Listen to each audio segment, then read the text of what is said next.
Hi there, happy Tuesday. Today I've been noticing a trend in many of my clients recognizing that they're starting to feel the effects of the change of the seasons. And so this is pretty common. And it's not only in the northern part of the US or places where have vast, temperature changes and seasons and things like that. I have clients in California where you assume, some of us might assume that it doesn't affect them because they don't have those four, you know, vastly different seasons, but it can still happen. It's something that does in fact happen in many of us. And so I thought, hey, let's talk about it. Have you been noticing that? You might be getting into your bear like hibernation type of mode where you just kind of want to slink in and maybe not do the things that might be most helpful for you or healthy for you. Or you finding maybe a little bit of more sadness or a little more down, those seasonal blues or whatever you want to call them. So these are some tips on how to cope with that.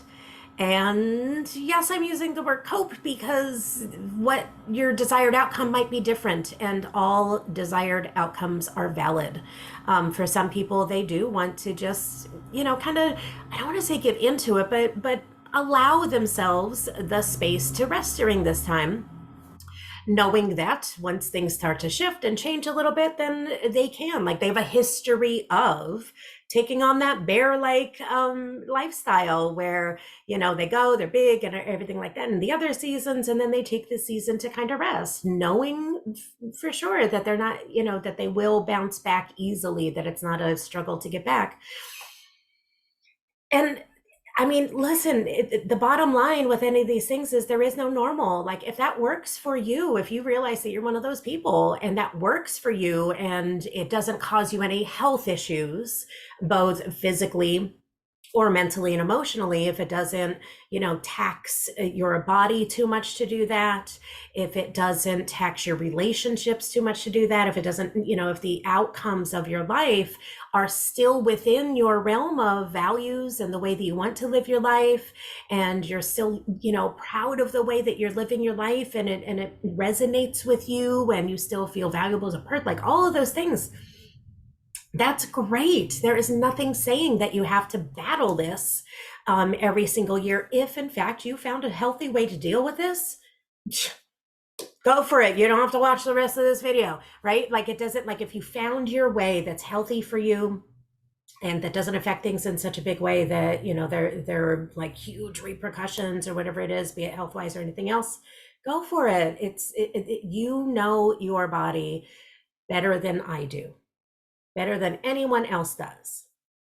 And so, in the name of that, if you haven't found your annual rhythm yet, if you haven't found what to do with this time of year, or if you found that maybe it is harder for you to come out of it once you're in it for so long, and so maybe you don't want to go deep into the doldrums and all of those things, or if you do find that you are missing out on things that are important to you in life because of this, or if you are finding that the thoughts and feelings might be too detrimental and they can be harmful for you, both physically or emotionally, then maybe we do take a look at it. So here are, if you are wanting to take a look at your seasonal blues, let's take a look at what to look at so you can define for yourself what your healthy way of handling them might be for you, the individual you, and during this time of year that may or may not look different than the rest of the year. So the first thing to know is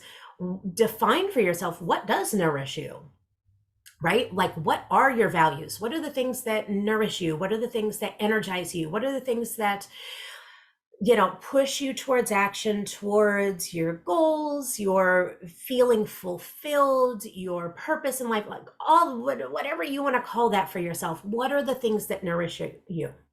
Are you a person that daily run, man, like, that's your meditation, that's your way of getting oxygen to the brain and throughout the body, and like, that when you don't run or you don't exercise or you don't do those things, that your day is off, and if you go several days, that your life starts to get a little bit off. Like, figure out for yourself what nourishes you. Is it exercise and running, although some movement every day, no matter who we are, good thing for the brain.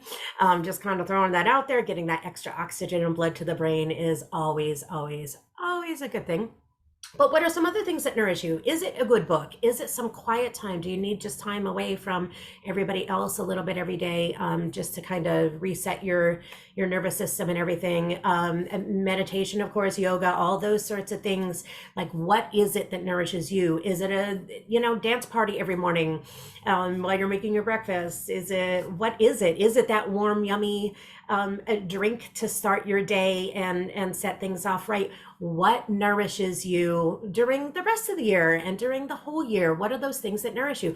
Make a list for yourself, make it handy, put it somewhere visible and obvious to yourself so that you can continue to come back to it and pick something that is doable. And so we're going to go into that too.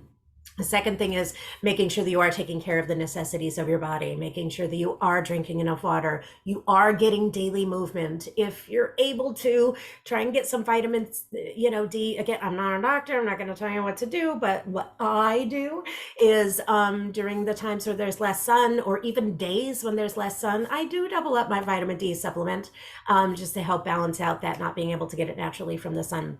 Making sure you're getting enough sleep, making sure you're getting movement, that you're eating in whatever healthy ways for your body. I do realize that there are some people that do the intermittent fasting, and some people need to eat a little something every 3 hours, and there's all different ways of what your healthy nutrition for your body is. Making sure that you're first aware of what that is, right? Like, maybe there's some exploration there, but if you know what it is, making sure you're keeping up with it. When we start to get in this lower energy, it can be sometimes easy to forget to eat or things like that. So making sure you're nourishing your body, staying hydrated, getting some daily movement every day, getting lots and lots of sleep, and having some types of connections, whatever that means to you, with other people. These are the necessities of life. These are the things that, if we go long enough without them, we literally die, right? So that's what necessity means. What are the things that would kill us if we stopped doing them for a long enough period of time? And those are the things. So making sure that you're getting a little bit of those, or some type of balanced and healthy version of all those things. Okay, then the next thing is one small thing each day. So you took your list of what the things are that nourish you.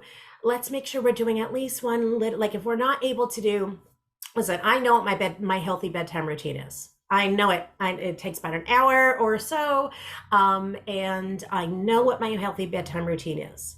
When I start to feel a little bit down, I feel like I don't necessarily have the energy, or it's hard for me to find the energy to do every single thing in my healthy routine. And so then what happens is I have a fallback plan. I have a too small to fail. I have what is just 25% of my bedtime routine that I have the energy to do today, or what is just 10% or 5%. Find the percent that is possible for you, but make sure it's something. Make sure you're doing at least one small thing every day that nourishes you. And I don't even care how, again, if it's normally a run and you just like a run in place for 5 seconds, like, that's still something. Because here's what it is. It's both the physical nourishment that comes from that exercise that you get from that, but the second thing is you're giving it attention. You're giving attention to the positive, to the nourishment, to the healthy, to the taking care of yourself. There's a purposeful intention towards health and care towards yourself. And so that's what that's going to do too, in addition to, of course, the physical repercussions of this yummy, healthy thing. But it's also that mental attention brought every single day, that you don't let a day go by that you're not giving some type of nourishing attention to yourself. And lastly, if you're having a hard time finding out any of these things, you may be in the way where you're like, I don't even know anything, or I just don't have the energy for any of it, none of it, no matter what. This may sound a little fluffy, but I'm gonna, just trust me and try it. What's the worst case scenario? Gratitude is a beautiful way of finding energy. Gratitude is a beautiful way to recognize nourishment. Gratitude is a beautiful way to find balance when it feels like you don't have balance, when it feels like you're totally lopsided. Gratitude is the thing that can bring our life back into balance. So really, again, some type of daily focus on what you can be grateful for, even if it is, okay, I'm grateful for that last breath. It's proof that I'm still here on this earth. I can be grateful for that. I can be grateful that I do have a roof over my head. I can be grateful that I do have people in my life that love me. Like, bring it down to the basics. Like, I can afford food on the table. I have clean water.